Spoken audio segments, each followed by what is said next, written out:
lecture know about. I'm not sure how much people do know about the topic. It's a complex topic, it's a technical topic, but it's a very timely topic. So very often students are interested and attracted to learning about law and technology.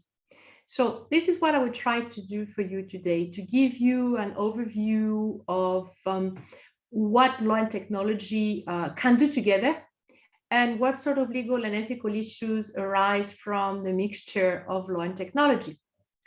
And in order to do this, I will present to you some of the work that we did here at the Law School of the University of Central Lancashire in Cyprus on a Horizon 2020 project, which was called Sherpa. And you can see the logo here on the slide. Sherpa just finished. So it was a project that lasted almost for 4 years. It was a huge grant from the European Union to look at smart information systems and human rights, to which UCLan Cyprus was a partner. And basically, the legal work on the project was done between Cyprus and the UK, primarily, between the two partners, Cyprus and the UK. So I will give you the website. I can give it to you now, and then I can repeat it in the course of the lecture. If you Google Sherpa project, you will find the website, and it has a minor information. The website is still maintained, so you can look at it, and it has, you know, information in a simple format, such as blogs and videos. But it also has deep analysis of case studies, scenarios, legal framework, technical framework, ethical framework, and so on. So these are very interesting materials if you are doing research in that area, including writing perhaps dissertations. So I chose, if you want to take the project from the end, which is the results of the project or the findings of the project that have to do with what digital life in times of crisis means for traditional law. And this is why I call it the tale of the rule of law, because of course we have been speaking about the rule of law for the past many centuries already. But how can we actually continue speaking about the rule of law in the digital world? Do we need to reconstruct the European public legal order in the digital format? So this is what more or less we'll be discussing today. Feel free to interrupt and ask questions. I don't think I can see the chat. So yes, I can see the chat. So if someone writes in the chat, or maybe Julia can help with this if necessary. Before this, a bit of nice nature from Cyprus. Actually, today the weather is extremely cold, so I guess it's not as cold as in Ukraine, but still for Cyprus it's rather cold. This morning it was 5 degrees, so this is rather cold for Cyprus. So I just wanted to tell you a few words about who we are and what we do. So who we are, Julia already said it, we are the Cyprus campus and the European campus of a large British university, which is called the University of Central Lancashire. Or UCLan. It is located in the northwest of England, for those of you who know a little bit the UK, so it's not far away from Manchester. It is in a university city which is called Preston. UCLan is a large university, it's one of the largest in the UK, and it has this beautiful Cyprus campus, which is used as an EU base, European base, especially post-Brexit.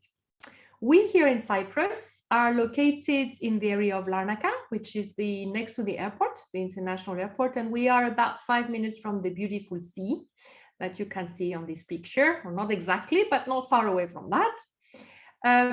We have a student body that is extremely international. We have a lot of students from Ukraine and Russia and some other countries.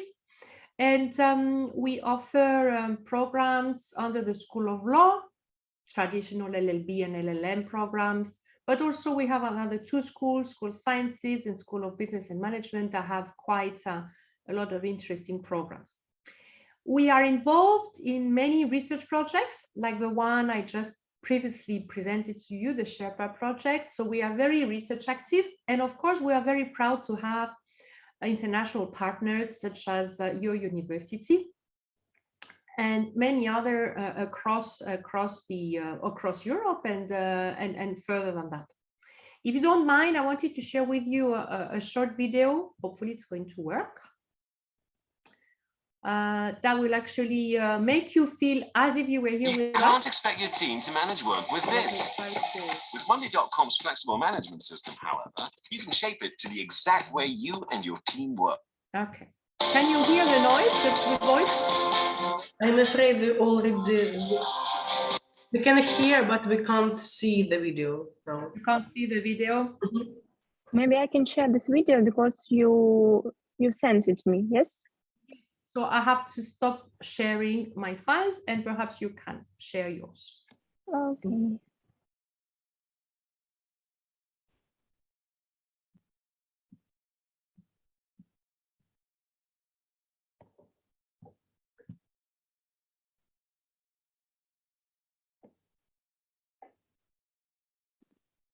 We can't hear. There is okay? no noise. We can no, see we it. can see it, but can't hear. It should be a matter of you make sure that you share the sound as well as.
Thank you very much. I hope that it gives you the perception or the feeling that you're here with us. You're very welcome to come and visit us at any point, and vice versa. Thank you so much. So I will share my screen again if Julia can unshare hers. Okay, thank you very much.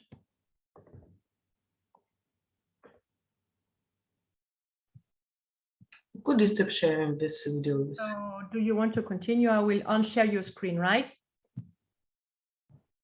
Right. So let me share my presentation again and carry on. Not sure if you can see my emails passing. I hope not. So let me go now to the scope of the lecture. And by the way, this is our moot courtroom. You saw it in the small video as well. We tend to use it a lot for mooting, but also arbitration, but debates as well, and so on. So this is exactly what we try to do here. And this lecture is the same. It's basically to try to mix research together with informed teaching, so research-informed teaching, knowledge transfer, and advocacy. So when we do research and we do knowledge transfer, we try to also do advocacy. In other words, we try to influence policy making, and Sherpa is a good example of this, where we have managed to get some of the recommendations of the project, but also the recommendations that some academics like myself did into the public debate at the EU level. If you're interested in knowing more about this, we can discuss it towards the end of the lecture. So, sorry. I wanted to give you a sort of a very brief idea of the structure of what we are going to look at. First of all, I'm going to take you through the key concepts. And then I'm going to take you through the application of the key concepts and then the recommendations. So I hope that, students have some sort of a background when it comes to technology, because it is a bit of a hard topic where you have to be familiar with basically what we do every day, which is using social media and using computer devices and smart information systems that are everywhere. So this is what this lecture is about. So why do we talk about digital life, and what does it mean, digital life, and what's the scope of digital life? First of all, you have to understand what smart information systems are, SIS. They are a combination of big data, analytics, and AI, or artificial intelligence. And of course, they constitute an integral part of our lives. Examples include Google search, Amazon's Alexa, and so on and so forth. I'm sure that you all have your own set of such things, wearables also, like iWatches, whatever your smartphone may contain, and your computer, and so on. So basically, we can find nowadays what we call mass data or big data into everything we read, everything we write, everything we consult, everything we lay our eyes on, such as for students, blogs, websites on the internet, your profiles on social media, of course, digital libraries, or the Internet of Things products, such as wearables, for example, autonomous machines, such as robots, vehicles, drones, and so forth, and so on and so forth. So all smart devices or smart information systems, this is what digital life entails or contains. So, of course, mass data has been exploited, is being exploited by the technology or technological industry. And we are talking about massive amounts of money. It's very lucrative business to buy and sell big data. Why is that so? Well, that's because with data, with big data and mass data on people, including profiling of people, then you can create business needs, assess markets, predict consumer behavior, identify trends, business trends, market trends, consumer trends, and you can also basically program algorithms and artificial intelligence based on those trends.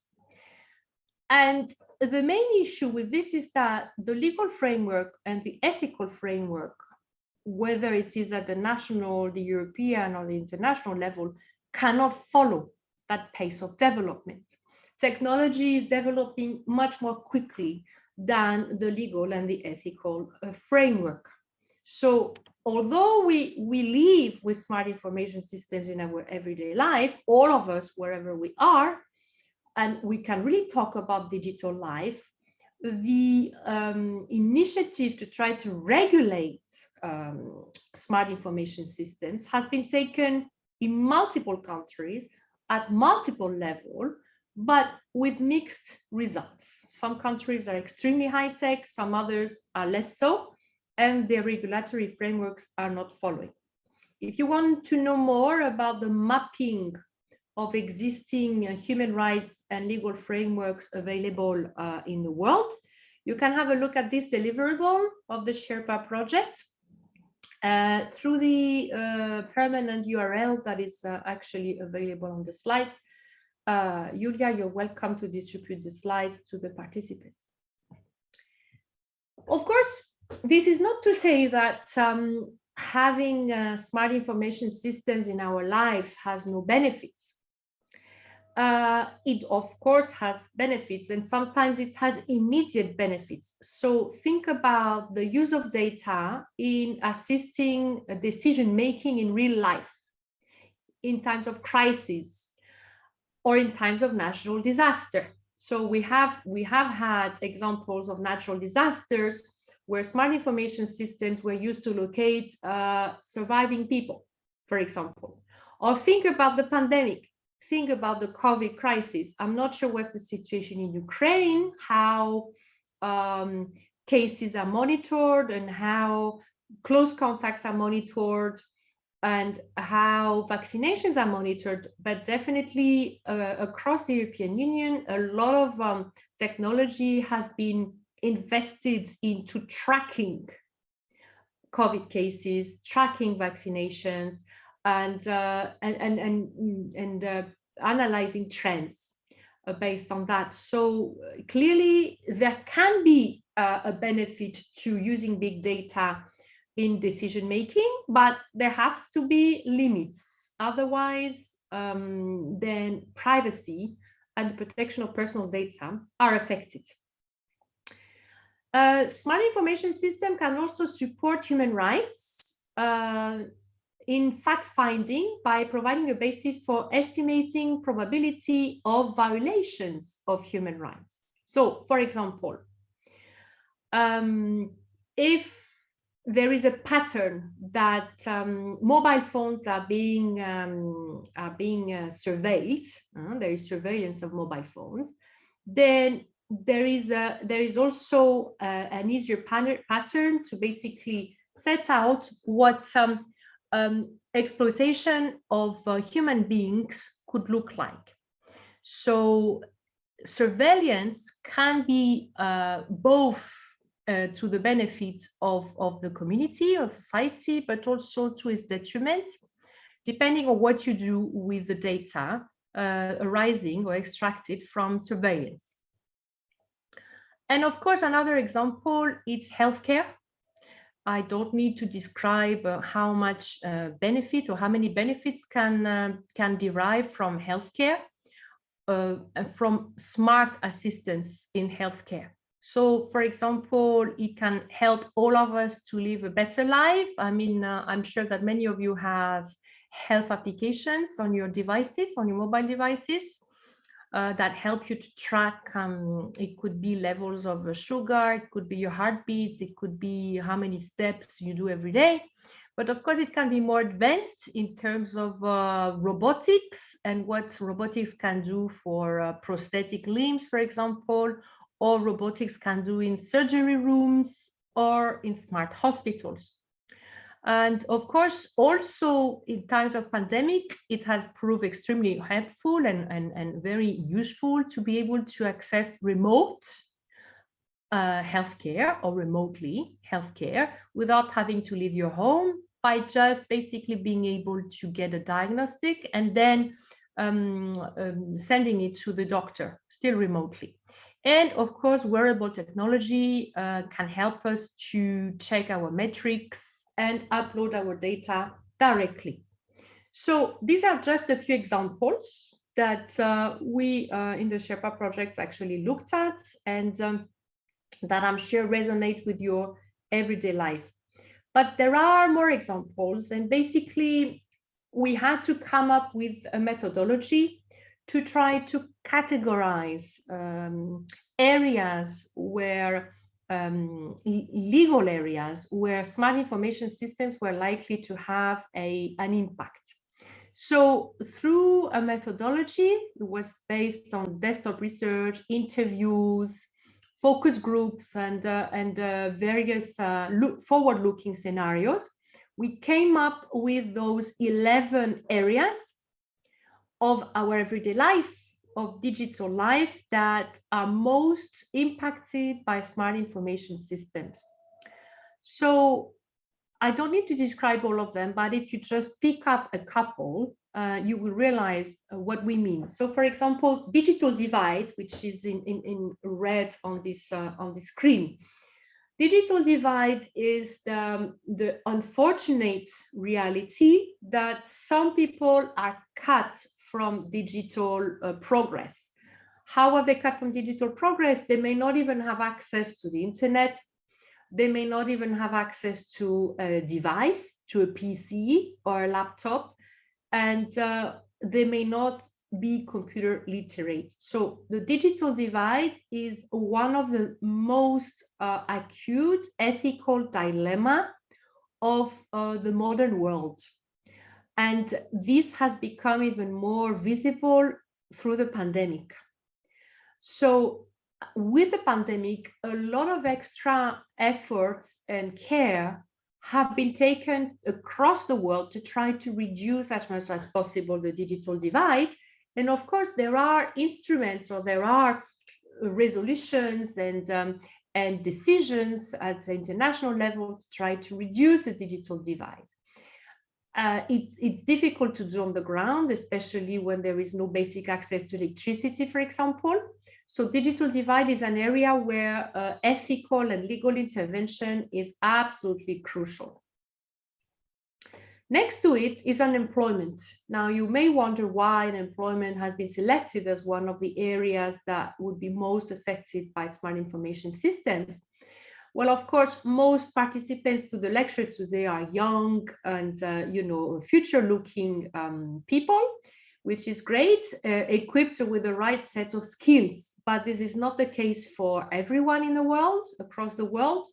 And unfortunately, unemployment is on the rise due to technology.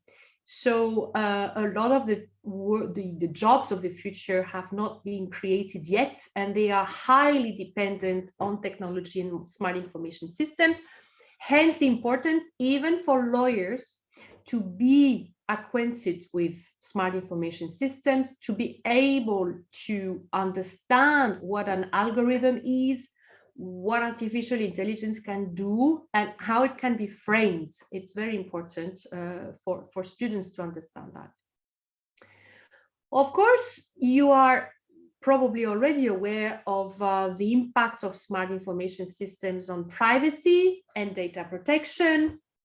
This has been ongoing for a long time already. I mean, the first mention of data protection by the Court of Justice of the European Union was in the 60s.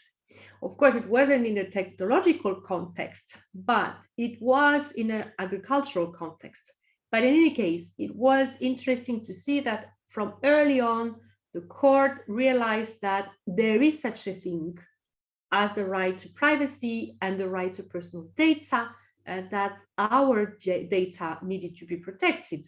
Since then, this has been developed to the point of being subject to an instrument, which is actually a very important instrument, which is the GDPR. Not sure whether colleagues here are aware of the GDPR. It's the General Data Protection Regulation of the European Union, which is applicable in all 27 member states of the EU.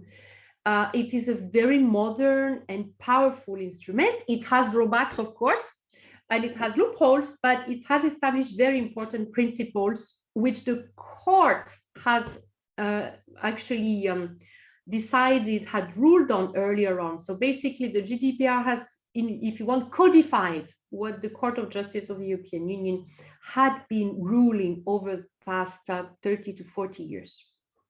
So privacy and data protection, we'll come back to them. accountability and liability, obviously, you cannot talk about smart information systems, which by definition are machine learning, and some of them are actually self-learning devices, without talking about the legal aspects of accountability and liability. Who is responsible, who is liable, who is accountable for those smart information devices? And this is a growing question, especially in the field of robotics, looking at the rights of robots. Bias and discrimination, we already mentioned it in the previous slide, is this idea that if a smart information system actually is programmed or self-learns to recognize people based on bias or discrimination, then that creates a danger for society as a whole, especially if that system is applied to mass surveillance, as we said just before. So there needs to be a legal and an ethical framework, a strong, robust legal and ethical framework, to make sure that in the construction and the programming of artificial intelligence and smart information systems, biases and discrimination are reduced to the bare minimum. Otherwise, they will be reproduced in the data and in the analytics of the data. So there are famous examples such as a Google device not being able to distinguish between people of black color and apes. So that had to be obviously to be corrected. There are many other examples. Now, this is particularly important for women because a lot of the biases and discriminations either concern colors or actually genders. And this is the reason why it's very important for women to be involved in technology and in the design of the technology, so that biases against women, or let's say gender-based biases, can be reduced to a minimum. So that is also true for law, but also true for all computer sciences and engineering degrees. And so on and so forth. I'll just pick up a last one: democracy, freedom of thought, and control and manipulation. And this is obviously a very important one when it comes to the rule of law, although all of the categories are important for the rule of law. But let's say that democracy, freedom of thought, control and manipulation are directly relevant to the rule of law because they touch upon the core of the rule of law, which is the fairness, freedom, democracy, freedom of thinking, freedom of expression. And we can see manipulation of political campaigns. And this has been documented in the past 10 to 15 years and can have results or can have influences on elections, for example. If there are no questions so far, I will pass to the next slide. Is there anyone who would like to ask something? No? Let's go to the next slide. So I have basically chosen 3 case studies, which we can go through very briefly to actually set out for you what are the main legal and ethical challenges arising from those case studies. And I have chosen these 3. First of all, I have chosen smart information systems, accountability and liability. So if you press on the link, then you will go to the summary of the legal and ethical challenges. So I'm just going to be specific about the legal aspects of things, not so much the ethical aspects of things, but just so that you know the 2 are related. The ethical level is usually the umbrella level, or the more general level, or the more philosophical level, if you want, that has applications and implications for law. So look at our little robot here. The question is, are smart information systems products? And if they are products, are they subject to the product liability regime in the European Union or equivalent regimes in other legal orders? And it seems that it's not easy to catch the product liability of smart information systems, because actually they are not really products. They are something much more than products or services. They're closer to services than to products, or let's say they are products doubled with services. And the main characteristics of those smart information systems is that they are usually self-learning devices. So there isn't really a manufacturer that would produce the good or the product, or a service provider that would provide the service and that would be responsible for that service or for that product. There are lots of intermediaries in smart information systems and in the development of smart information systems and in the update of smart information systems. So the main issue we have now is how to catch the liability of a smart product, smart devices, and who to hold accountable for those smart devices. Should it be the manufacturer? But then, what about all the updates, the online updates? So should it be the operator? Should it be the back office or the front office? There are lots of different possibilities. And this is where in the European Union, there are lots of discussions around this. And of course, you can apply this to robots. Before we go to robots, let's have a look at the second case study, which is smart information systems and privacy and data protection. So in the field of privacy and data protection, we'll come back to it in the course of the lecture. Well, there is in the EU Charter, as well as in the European Conventions on Human Rights, there are provisions on the protection of personal data. Particularly in the EU Charter, there are provisions on the protection of private life and on the protection of personal data, plus the GDPR. So this is quite a strong framework, but nevertheless, we witness every single day violation of privacy and data protection.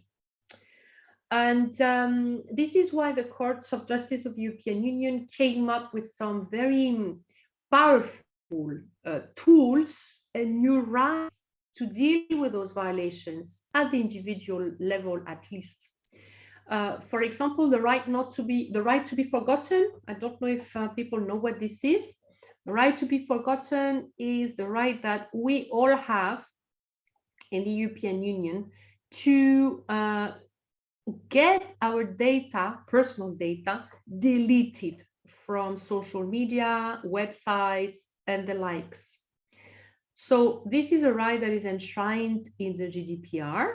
It was created by the Court of Justice of the European Union through a series of landmark cases.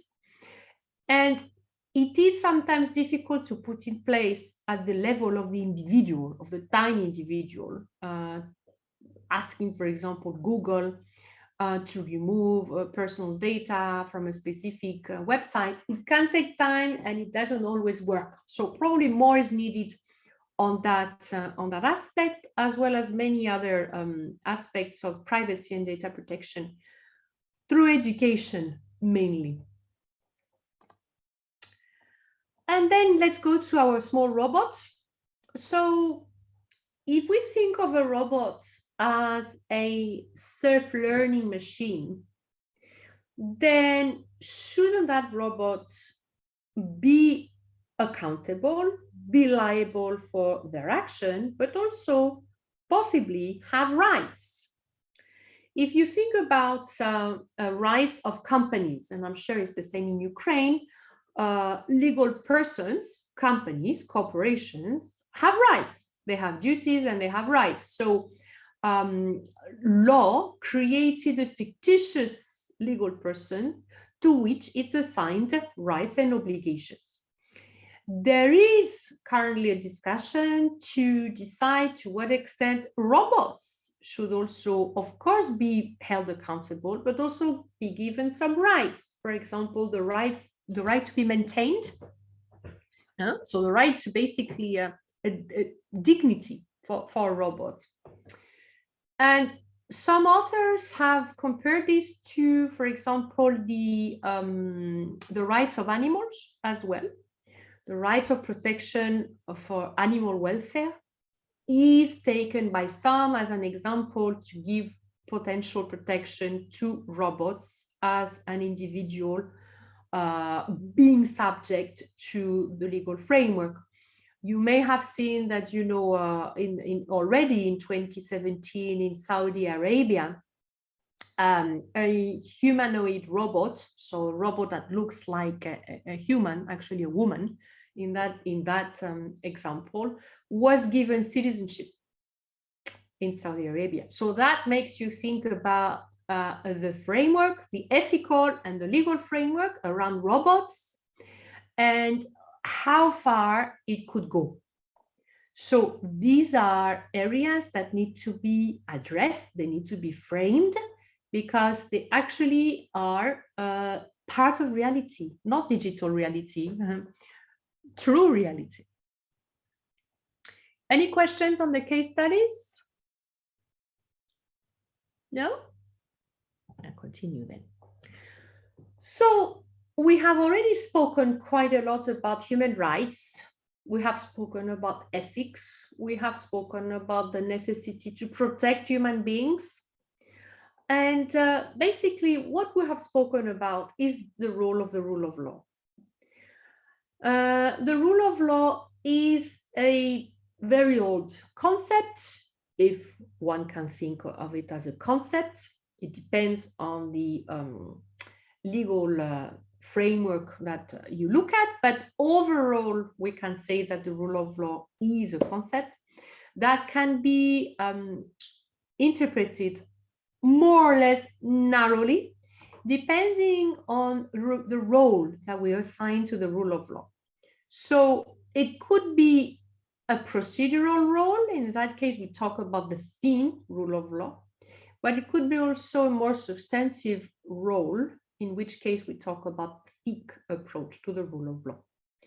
So when the rule of law is treated as a procedural guarantee, then the metrics usually used are the quality and efficiency of justice, whether there is pluralism of media, what is the level of the framework for anti-corruption, and so on. So we are basically using the rule of law as a guarantee that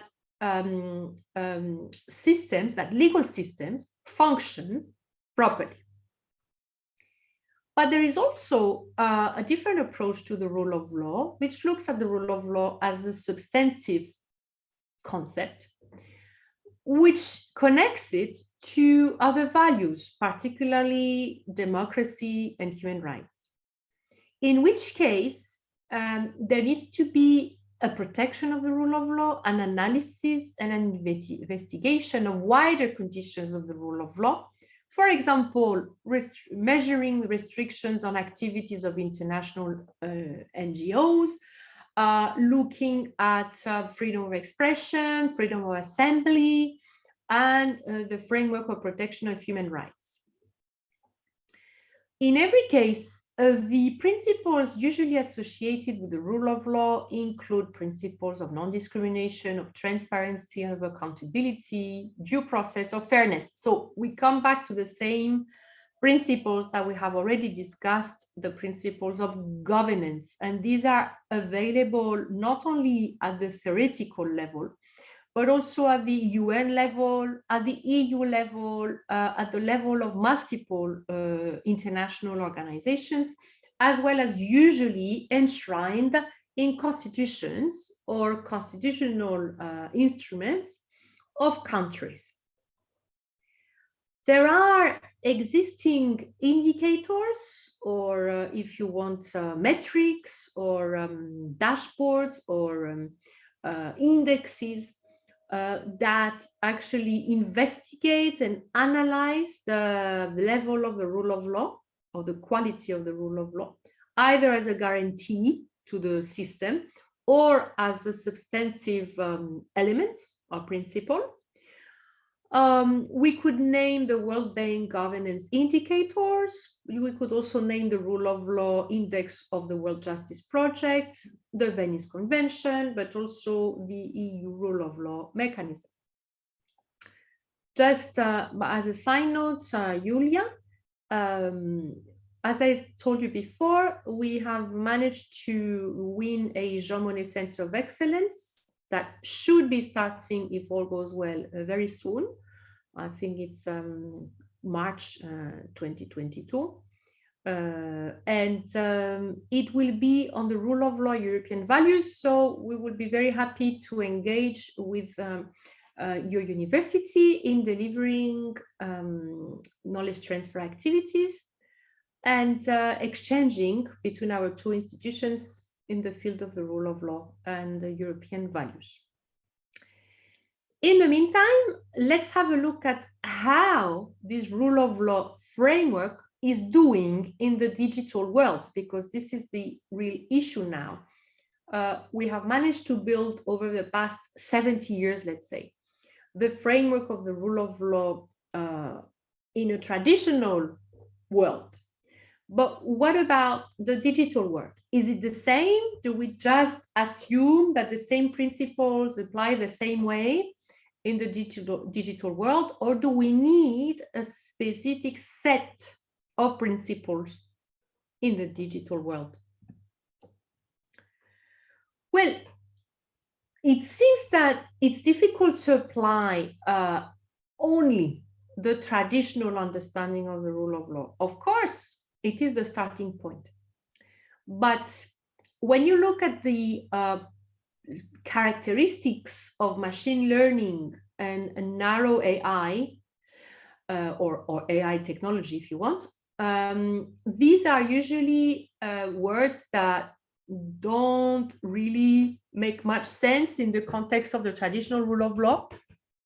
Opacity, unpredictability, and big data requirements. So only these three words or these three expressions and principles, because they are principles, they make us understand that we are now talking about something different than the usual set of principles of good governance that we are used to, because opacity goes against transparency, unpredictability goes against due process and expected legitimate expectations, and big data requirements goes against fairness and you know, equal treatment. So that is the main issue now with the digital world. Why is that so? Well, it's partly because no one seems to be ultimately responsible for what's happening in the digital world. So the developers, the deployers, or the users themselves don't really appreciate or can't really appreciate in advance how the system will unfold to a given situation, set of data, crisis situation.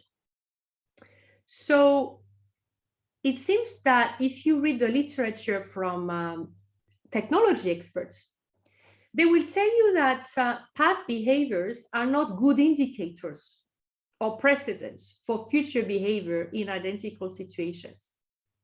This is because of technological progress.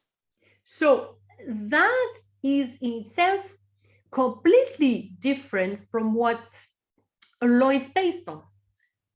Law is based on moral or immoral behaviors, on the repetition of precedents, and on stability.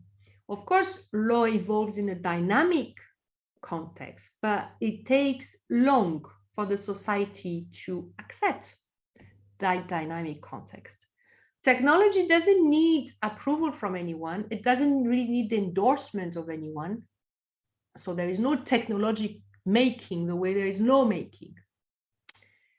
So this is an issue because, of course, the digital life is a reality. And we, each of us in the digital world, every single day, leave our so-called digital footprint behind us. And the more time passes, the more digital footprint there is. So the questions are slightly different in the context of AI technology. We can't really identify who has the ultimate responsibility, but we can look at who has the most oversight of the smart information systems. We can also investigate who has the control over risks. So who is doing the risk assessment of the smart information systems? What is the place of the user of the smart information systems? And only then we can then wonder whether the existing legal framework is sufficient to counter the risks that we will have identified in terms of AI or not. So the approach is risk-based, but is this sufficient? It's probably not sufficient. This is why some concerns have already been addressed in a rule-based approach as opposed to risk-based approach. Privacy and the protection of personal data is one example under the GDPR.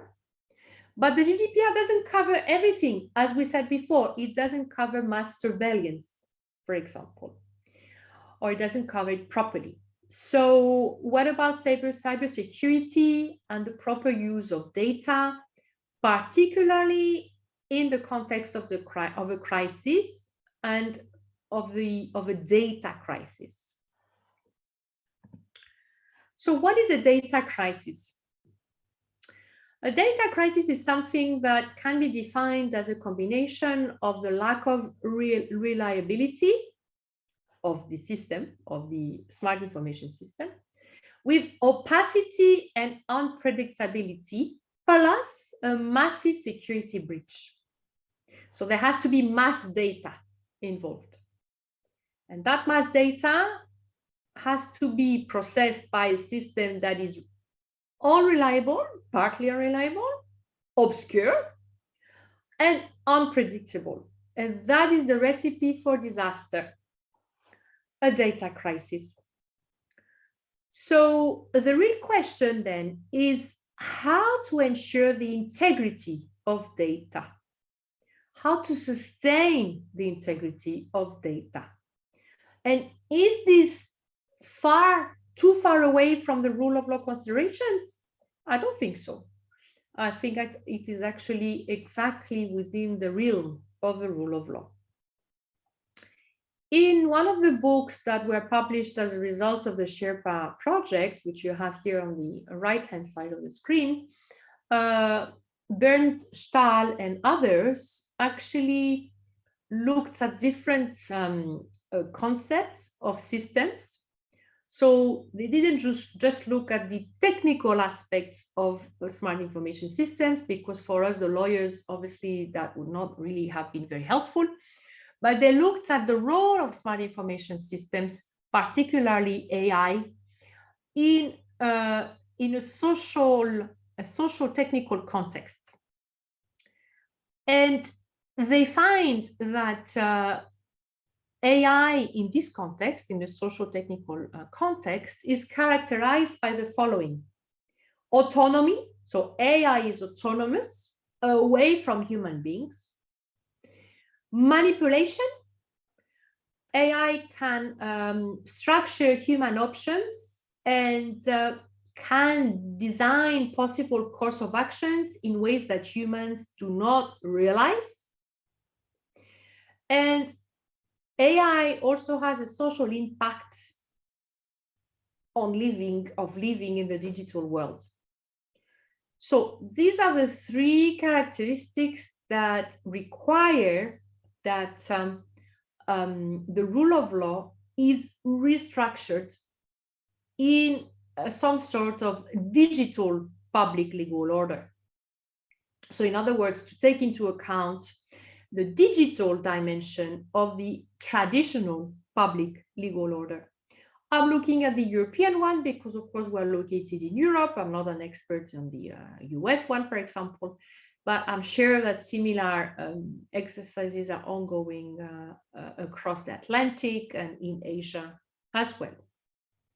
So what we call the rule of law and what we, the lawyers, call the European public legal order in a digital world is probably very similar to what the technology people call an ecosystem. And therefore, it's important that both the technology and the legal science work together to come up with a sustainable ecosystem that would encompass the rule of law in it.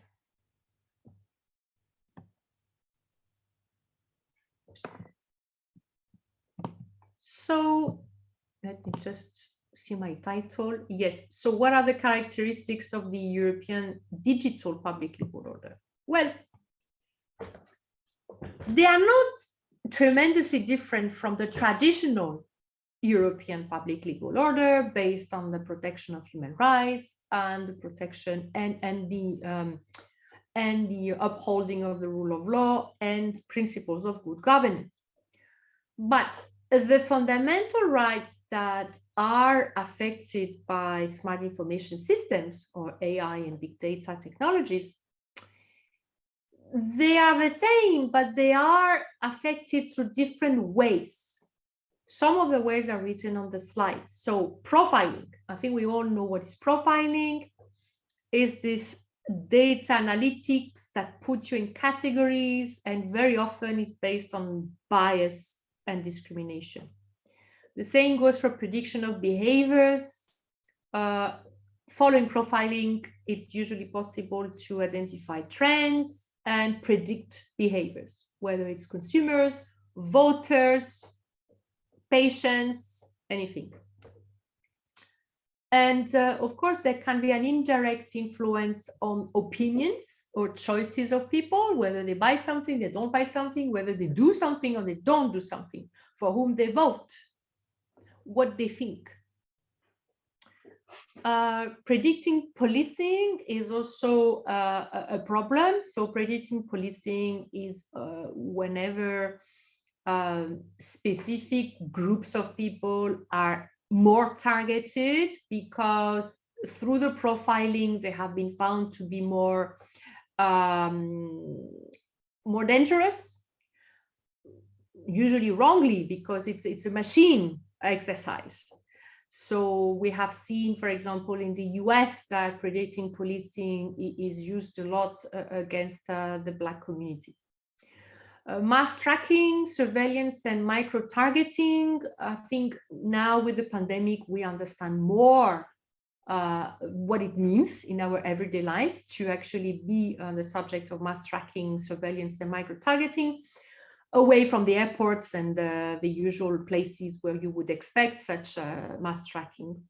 And of course, this, as I said, usually comes to the detriment of non-discrimination, of the principle of non-discrimination, because such invasive methods are used or use biases and discrimination, and quite often are based on the distorted access to information or to competition. So not only they are based on misinformation, but they lead to even more distortion of information or competition. So the risks to fundamental rights are very vital and very serious. It can be, of course, the violations of individual rights. It can be the erosion of democratic rights and rule of law principles and values. It is, of course, the risk of the loss of quality of data, the polarization of opinions and beliefs, which we see quite often in the press, in the world press, and even the loss of a pluralistic media ecosystem and the freedom of information and expression that comes with it. So these risks are actually not new risks. They are the traditional risks that the rule of law perception or the rule of law approach to legal systems try to protect. So there is nothing new there, or there is, you know, a new way of affecting these rights, but the rights there have always been protected. So the question is, in addition to traditional legal instruments available, what else can fall under or could fall under the European Digital Public Legal Order? For some reason, okay. So, well, first of all, we can have a look at existing provisions of EU law that are relevant here.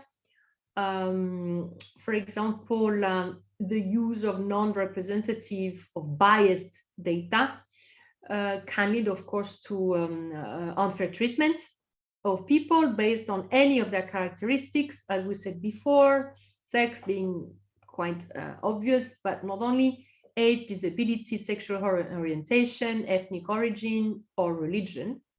And that could lead to a breach of Article 21 of the EU Charter.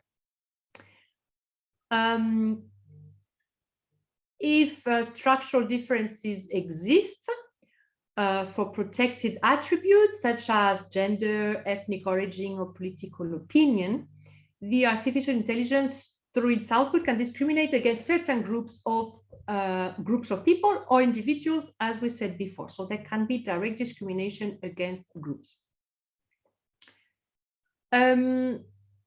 Again, we discussed before predictive policing, for example.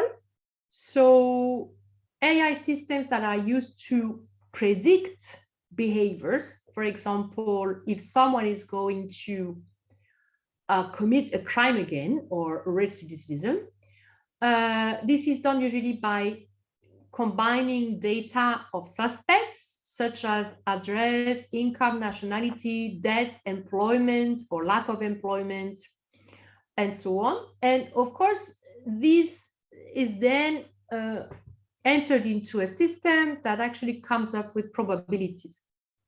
So that could infringe the rights to liberty and security, the right to a fair trial, and of course the principle of no punishment without law or individual sentencing, and perhaps even the principle of no double jeopardy.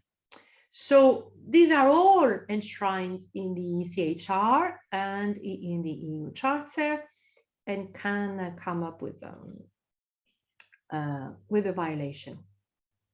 And of course, last but not least, the right to a private life and family life, as protected under the EU Charter, Article 7 and Article 8 of the EU Charter, complemented by the GDPR. So not only can smart information systems track users in their private life, but they can also invade their private life. And there is a blurring of the AI technologies that can be used in public spaces, such as, for example, car parks, to avoid criminality in car parks, or biometric data, which is used in the airports usually. This data is used more and more in the private sphere, which means that there is a blurring of the line, the private-public line, which means that there is a blurring of what constitutes privacy.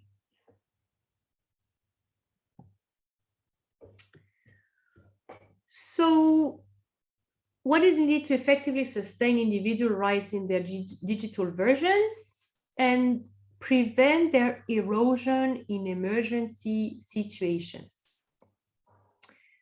Well, this is not a new debate. The erosion of rights in emergency situations is something that we have seen ever since justice was created, or ever since justice has existed. So even from ancient Rome and ancient Greece, was there possible erosion of rights in emergency situations, which they had addressed.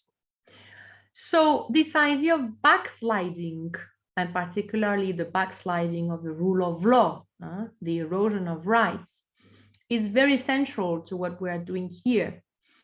And the difference is that perhaps with the digital world, there is a more clearer understanding that there is a need for centralized EU action, and that this action should be strong.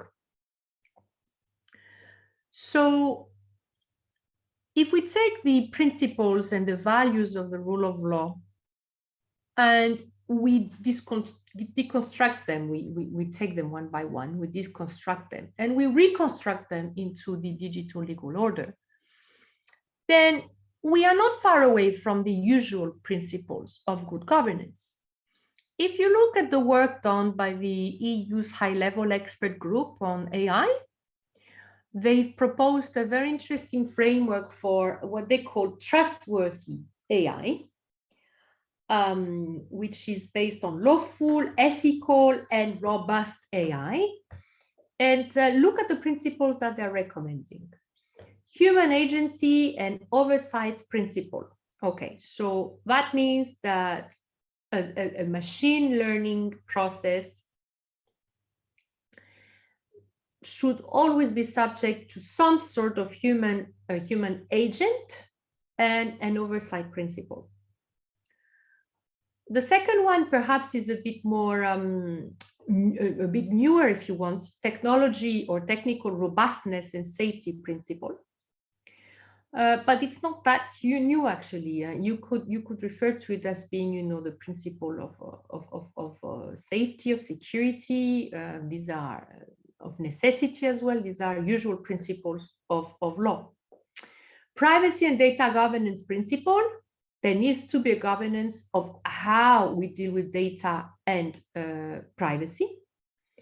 Of course, the transparency principle that we know very well. Diversity, non-discrimination, and the fairness principle, again, that we know very well. Social and environmental well-being principle. So perhaps this is not so enshrined in primary law, but if you look at Article 2 of the Treaty on the Treaty of the European Union, you do have a reference to dignity, to human dignity. So this is again a principle taken from international law, from the UN principle, and accountability principle, which is of course very important in the rule of law framework. So in the end, these principles are not unfamiliar at all to lawyers. They are actually quite familiar to lawyers. They have just been reworked to focus on machine learning. And they can be benchmarked as against conceptual interpretations of the rule of law principles. So what are the instruments in the European digital public legal order? Well, this is in the making. This is under construction, and it's growing as we speak every day. There is secondary legislation on the way. The Digital Services Act is one of them, and the proposed regulation on the European approach for the regulation of AI is another one. These are good initiatives, but of course they have loopholes, and we will see some of those loopholes. But basically, they are part of a wider effort on the part of the European Union to come up with an EU digital strategy. And with the accompanying legal order, if you want, to try to balance between the protection of fundamental rights and the need for the European Union to be competitive, sustainable, and innovative. So always remember that, you know, there are both sides of the same coins, protection of individual rights and collective rights, but also the freedom to trade and to do business. So we come back to the traditional mechanism in the rule of law approach, which is the balancing exercise or the proportionality test, if you want. And if this proportionality test is not done decently and properly, then there is a real risk of backsliding of the rule of law in the digital world. This is why I suggest consolidating everything we have said into a requirement which I call the rule of law due diligence to avoid backsliding. The rule of law due diligence is different from the rule of law conditionality. We hear more and more about the rule of law conditionality. It's not something new. It existed, it has always existed in the context of EU enlargement, but it was mainly applicable to acceding countries or candidate countries. Whereas now in the past 10 to 15 years, we've been looking at the rule of law conditionality for EU member states as well. So in other words, once member states are within the European Union, they need to satisfy the requirements of the rule of law. No one had thought that it was necessary to check on member states as to whether they satisfy rule of law mechanism. But unfortunately, the past 10 years, in the context of the digital world, have shown us that it's important to impose on existing member states as well a so-called rule of law conditionality. The rule of law due diligence goes further than this, because not only is it necessary to benchmark what member states do and how they protect the rule of law, or they uphold the rule of law, but it is also necessary to make sure that all stakeholders uphold the rule of law. And other stakeholders exist, particularly the large technology firms. These are an important groups of actors in the European digital public legal order. And this is probably what is most innovative in the European digital public legal order, is this idea that major actors, digital actors, should also be subject to the rule of law due diligence process or requirement. Many of those actors are not many of those actors are actually not necessarily based in the European Union, or not initially based in the European Union, but the free flow of data makes that, of course, it's impossible to look at one specific jurisdiction. We have to look globally, and we have to try to set out rules that would be applicable globally. So what the European Union is trying to do is for the whole of the European, the EU territory, or so-called territory, with the hope that there can be a spillover effect or a negotiation at the global level to try to reflect or mirror the rules at a more international level. So the rule of your due diligence would be a little bit like a human rights due diligence exercise, but based on the rule of law. And it would imply different compliance requirements for different stakeholders. So for example, for a company, it would be to have a compliance mechanism for the rule of law, the way they have a compliance mechanism for privacy, for example. So that makes me come to the recommendations that I would like to make and share with you. But before I do so, can I ask whether there is any question?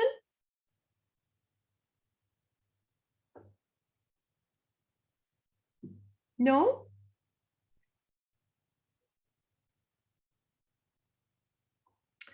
I apologize, I have to just text something urgent. Okay. No questions? Okay. Let's have a look at recommendations then. So, as I said at the beginning, I discussed the approach of what we do here, and I said that we try to do research-informed teaching together with knowledge transfer, like we are doing today, and advocacy. The advocacy part of the work is very important because this is the part of the work that has a tangible impact. And we, the academics and the practitioners, have a duty to try to participate to the policy making and the lawmaking of the various jurisdictions where we are involved. So one good way to do advocacy work is to participate to public consultations at the EU level. These are usually open to anyone, and they are very interesting to engage with because you can freely express, yourselves on a given topic. So one of the topics to which I participated together with Konstantinos Alexandrou was the topic of the formulation of EU digital principles. And you can find our submission in a Sherpa blog. You have the link here. So the first recommendation I would say is that digital principles must address ongoing concerns because of the digital footprint that we live in our digital life. Therefore, a declaration of digital principles, the way there is a declaration on human rights, if you want, is a must for the European Union. So that declaration should be based on the foundations of the European public legal order, but in a digital context, the way we described it just before. And of course, strong reference must be made to Article 8 of the EU Charter on the respect for private and family life, but also to Article 7, and then Article 8 on the EU Charter on the protection of personal data. This unique combination of Articles 7 and 8 is one of the added value of the European Union in the field, because the rights to privacy and personal data is protected both in the public and the private sphere. So we need to build on that. And this is exactly what the GDPR is doing, building on these two articles of the EU Charter. So still in this first recommendation that ongoing concerns must be addressed. Of course, you will tell me many concerns are addressed through existing legal instruments and traditional principles, such as the rule of law and European values.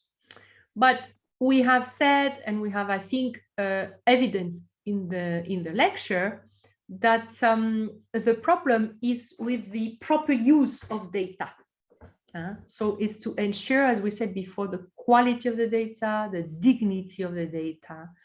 And threats to the proper use of the data are multiplying. And this is where there is a risk for a major crisis, a data crisis, as we described before. So not only should we ensure that fundamental human rights are safeguarded, the way we described them before, but we should also ensure that all the legal instruments created at the EU level or in the EU legal order, including the GDPR, the Digital Services Act, and the AI regulation, are coordinated with each other, and that they are fully anchored into fundamental rights. And here you can use some of the principles we have seen before. The principles that are most likely to be of relevance are the technical robustness of the systems, the privacy of data, accountability, auditing and reviewing, and human rights oversight of select automating processes. And this is on those principles that we propose that the digital declaration is built.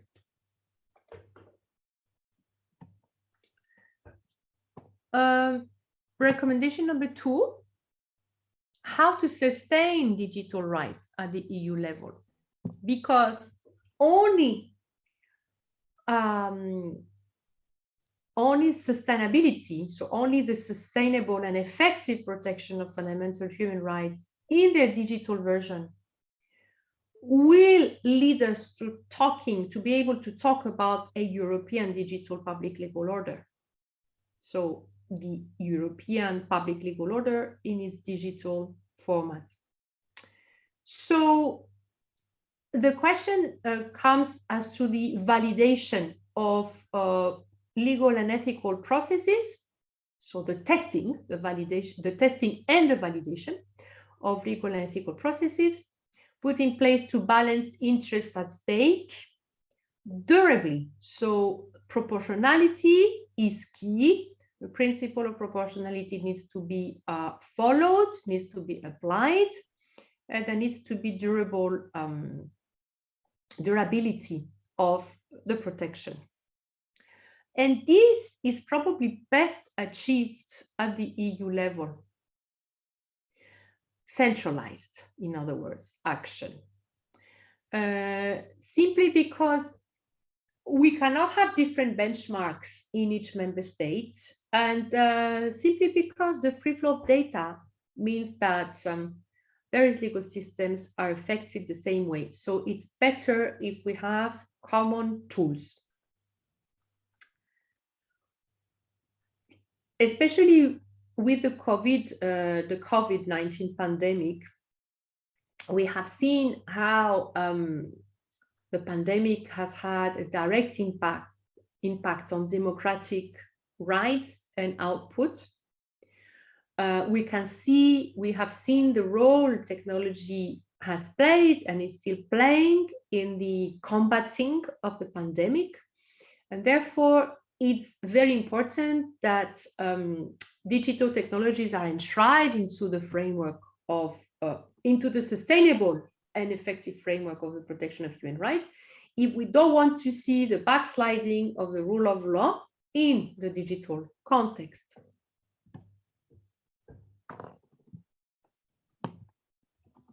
Third recommendation, there should be transnational control over privacy and data governance. We have seen data governance before. We have looked at the public and the private sphere. So it's time to put them all together and provide for the following.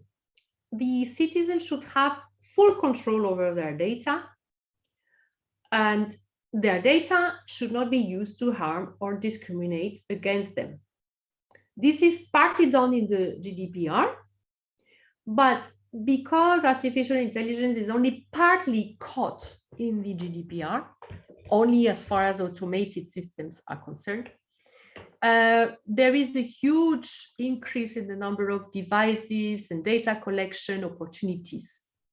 So we have a right, we as citizens have a right to be aware of the data collected, what has been collected, what for, and we have a right to preventive mechanisms.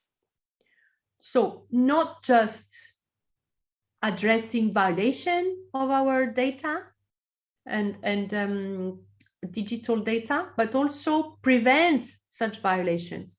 How? Well, there are mechanisms that can be used. Ethics by design is a good mechanism. Ethics by design is the building into the technology of ethical concepts. So it's about making the technology understand the notion of bias, discrimination, fairness, diversity, respect. And it is possible to inject this into the technology. It just needs to be done at the very beginning of the technology. It should penetrate the technology from its inception. This is why I mentioned before, but it's very important that not only we act on the technology, but we act also on educating citizens about AI and the role of ethics more generally. Another way of working on transnational data governance is by creating an independent EU agency for AI. This has been discussed already at the EU level. It has been discussed in the Sherpa project and in some other sister projects as well as the possibility to have an AI officer in businesses, in any business that deal with AI. So that would be part of the rule of law due diligence exercise that I mentioned before, at different level, from the bottom to the top, horizontally, vertically. The EU Agency for AI could have specific mandates. So it could be not only to supervise and control, but also to issue guidance, depending on the stakeholders at stake. There is a lot of literature on this on the Sherpa project.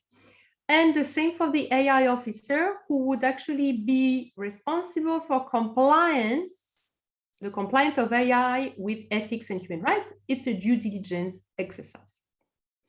This is why I suggested before the rule of law due diligence mechanism that would help the promotion of the sustainability and effectiveness of fundamental rights protection in digital times across all ranges of stakeholders.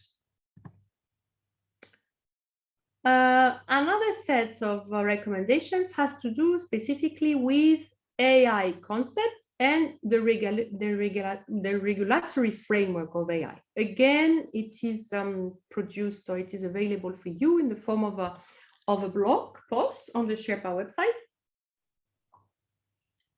And it is also available, of course, on the European Commission's corresponding space. So the European Commission, every single time it issues a public consultation, creates a space, a digital space. It's called Have Your Voice Heard. And there you can answer questionnaires and upload various position papers and the likes. So this recommendation number 4, has to do with the type of AI which is addressed in the proposal for the AI regulation, and problems arising from this. So the Digital Services Act of 2020 deals with services that host or transmit information online, which is primarily social media platforms. So that is the scope of the Digital Services Act. The regulation of the technology, of the AI technology, is left to the newly proposed regulation for a European approach for AI. But that regulation, that proposed regulation, mainly deal with high-risk AI for high-risk activities, such as surveillance activities, mass data activities. So it's based, if you want, it relies on a risk-based approach to the regulation.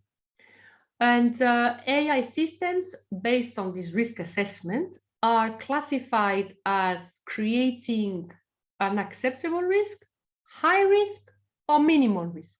And depending on that assessment, then the regulatory framework will be more or less strict.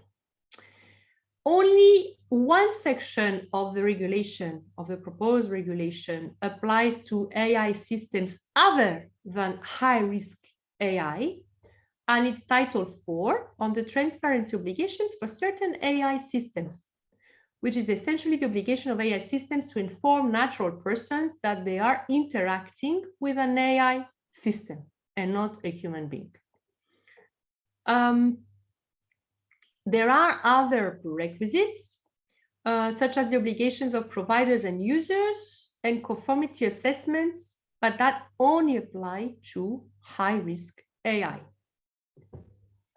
So it means that the effective regulation for AI classified as low or minimal risk in this initial risk assessment, it seems to be not sufficiently addressed, or it's missing from the eye of the expert or even the public eye. Despite having so many systems and devices that are available worldwide and risk to qualify as low or minimal risk AI. So by leaving the regulation of the development of the non-high risk AI to basically self-regulation or other modes of decentralized regulation, a huge part of the AI development, a huge part of huge market of AI is left unclassified by this proposed regulation.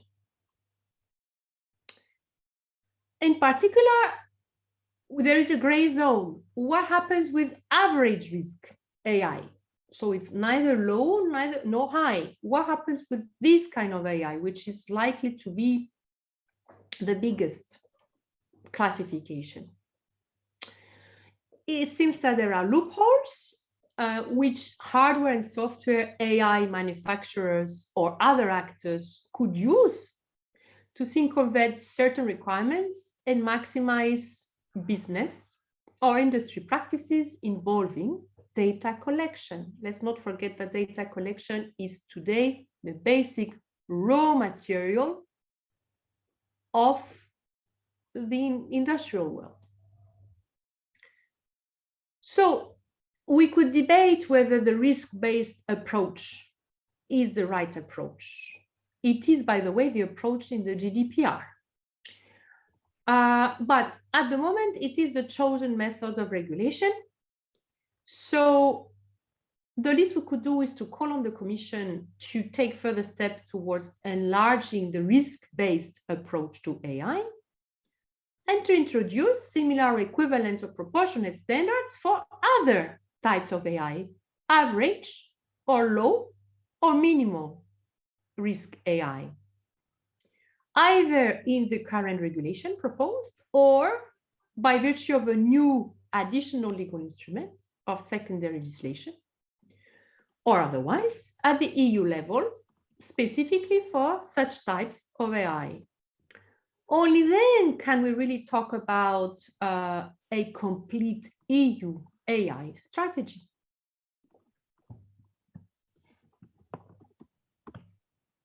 Recommendation 5, and I think it's the last one, but it's the nicest one probably.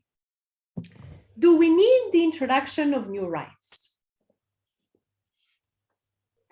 Well, probably we do. It's not that they are new rights in themselves. They are probably new modern rights. So they are modern expressions of fundamental rights. So the idea is to consider, for the European Commission to consider the introduction of new rights in the regulation or in the wider regulatory framework to ensure that AI is safe, lawful, and in line with EU fundamental rights, as we said before. So these new rights proposed derive from the rapid development and global adoption of AI systems, which have been integrated in digital life and beyond. So it's proposed to formulate the digital version of modern rights deriving from more conventional rights, such as the rights for the respect of private and family life and protection of personal data, which we have seen already enshrined in the EU Charter, and analogous to the right to be forgotten as implemented in the GDPR. So the rights we propose are the following: the right not to be manipulated, and the right to be neutrally informed online. If you look at what's happening today in the context of the pandemic, but also in the context of specific populist regimes, it seems that we can regulate every aspects of information and misinformation and disinformation through algorithms. So having those additional rights would constitute an additional safeguard to ensure that the AI in question adheres to the principle of freedom of information. And going further than the freedom of information and respect is the right to human dignity. So in its digital version, we could call it the right to meaningful human contact, which goes beyond the transparency obligation in the regulation or human oversight. It could be necessary where autonomous AI makes critical decisions, such as in the medical context, where meaningful human contact plays a crucial role. And I can let you imagine what sort of situations would fall under that. So we are proposing to create a new instrument. Of course, the EU Charter is there and is very important. But the same way as, you know, rights were interpreted by the Court of Justice of the European Union and then enshrined or embedded into the GDPR, the same could happen with those proposed rights in a more direct way, though, not having to wait for the court to rule on such rights. Well, that's it from me. I thank you very much. Here is my email address if anyone wants to get in touch. I'm happy to take any questions, discussions, anything you like. Thank you, dear Professor Shaelou. It has been truly rewarding experience, and thank you for your extremely interesting lecture. I suggest starting question round. I'm afraid I can't see any question in our chat, but our participants, you can raise your hands and we can discuss it. I see. It's not a question. It's thank you for your wonderful presentation. Very inspiring. Thank you. Yeah. Well, Katerina could tell us what was most inspiring. Perhaps that would be a good start. To see how students and young colleagues actually think about such issues. If no one have a question, I have two. May I ask you? Of course, you may, yes. Okay. Okay, my first question is general. What the most important step to develop legal and ethical framework for European digital public order or European digital order? Yeah, that's a good question. I'm afraid that the next step is actually probably the longer one, which is the development of the regulatory framework, at least at the EU level. I'm afraid that this is what we have to go for. And this is why advocacy and other forms of public engagement are so important at this stage. The European Union is close to finalizing some sort of framework because it's obviously urgent. So I think this is the next stage. And I would say that in terms of what we, the academic community, can contribute is probably by, feeding the European Commission with ideas rather than feeding the courts with ideas. I think that we would be, in that case, probably better served with a super regulatory system at the EU level rather than anything else. Thank you so much. My second question regarding this AI draft risk-based approach. What do you think? Is it realistic to restrain the development of these high-level AI systems, given the fact that they are unpredictable now, such a deep neural network, for instance? Yeah. So this is where, as I said, we ought to, give our opinion on the different types of categories of AI addressed in the proposed regulation, particularly whether we think that high-risk AI will be sufficiently framed as it is. I think there, Julia, unfortunately, we have to be moderate and apply the proportionality test, because a little bit like what was done in the GDPR. The GDPR is a balancing exercise already, and it's one that is actually quite successful. It gives a sufficient discretion through the risk assessment to the stakeholders and actors of privacy to continue innovate and continue create, but at the same time, there is a sufficiently strong framework of protection of privacy and data protection, so of personal data. So I think that we probably need to do something similar with high-risk AI. Obviously, it needs to be framed. It is framed. It is proposed to be framed in the proposed regulation. But we need to leave room for the European Union as a whole to innovate. It's not something that we can close the door to. Yeah, it's quite hard to balance these things, innovate and to maintain the level of rule of law, human rights, democracy regarding these digital challenges.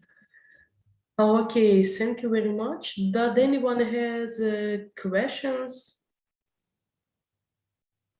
Some comments, maybe?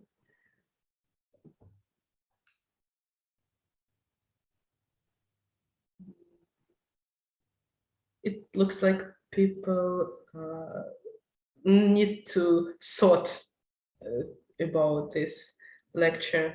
Okay, I see here Katerina. Comment. It was inspiring for me to learn that AI can be very much biased, just like humans. It's interesting how we think of machines as being objective, non-biased, when at the same time AI is only made by humans and we are all imperfect and can errors as human, for example, make a system that is not racist. Or it's even question. Yeah, you're right, Katerina. And of course, this is why education is the key. Education of human beings is the key, so that we combat biases and discriminatory systems and beliefs. You're right about that. Yes, we are trying to do something better with technology because we are hoping that some of those human characteristics can be set off against the technical characteristics which we can dominate with a rational mind to get rid of such biases and discrimination. So it's a beautiful adventure. And it's an adventure that puts a lot of responsibility on all our shoulders. Responsibility to behave in a better way, but also to create systems that represent the human beings in their best and not in their worst. So it's very interesting to work philosophically around this. And Katerina, there are quite a few deliverables in the Sherpa project that you could read and that are actually right on spot, on point. I mean, the ethical deliverables, they're on point. They're about this. Yeah. Thank you. I see one hand raised, and we could give the floor to Joya Laulhé. Joya is from our campus. She's a student on the LLB. Hello, Mrs. Stephanie. Thank you for this very insightful presentation. So everything was interesting, but what really caught my attention was the part where you spoke about robots and robots' rights.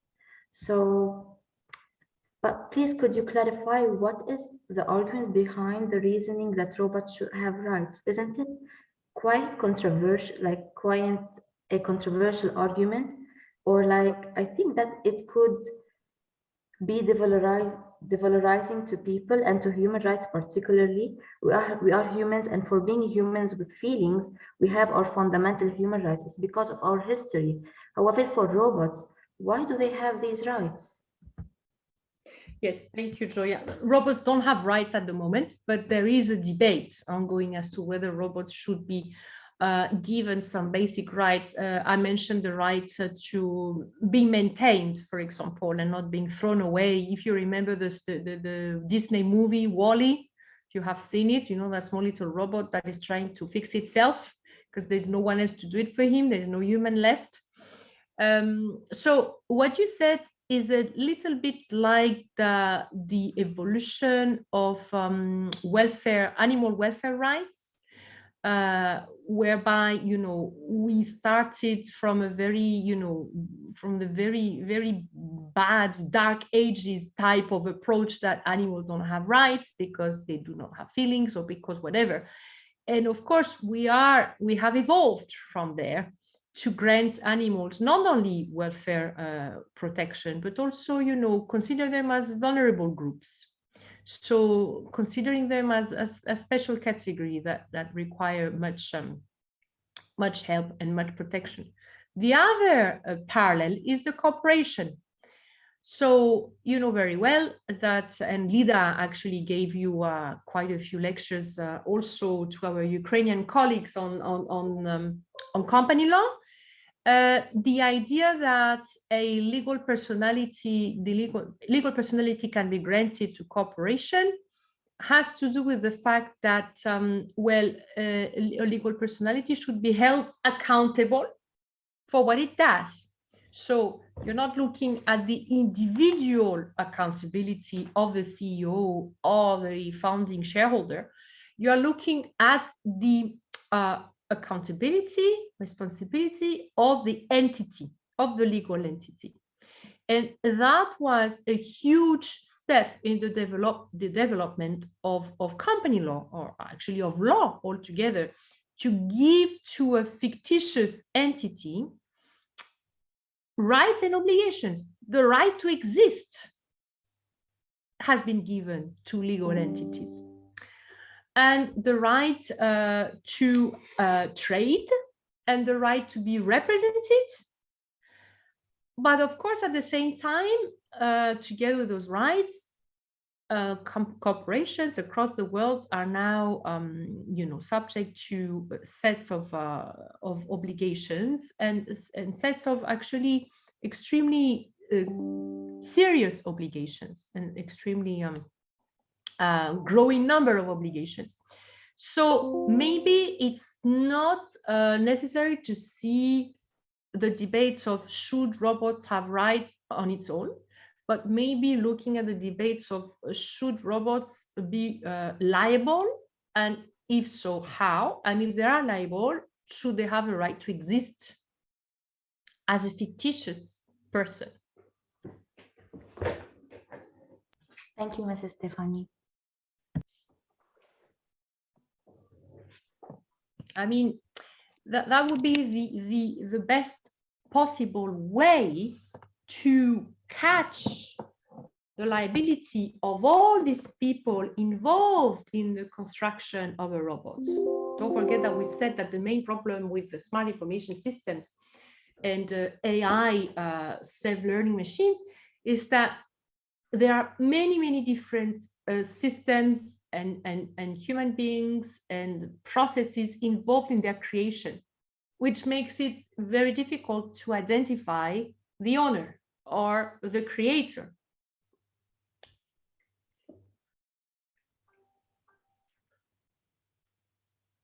Yes, thank you. Does anyone have any other questions?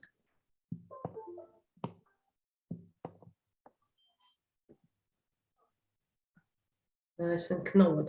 Okay, so thank you again, dear Stephanie. I hope that we could extend our cooperation regarding the digital way of living.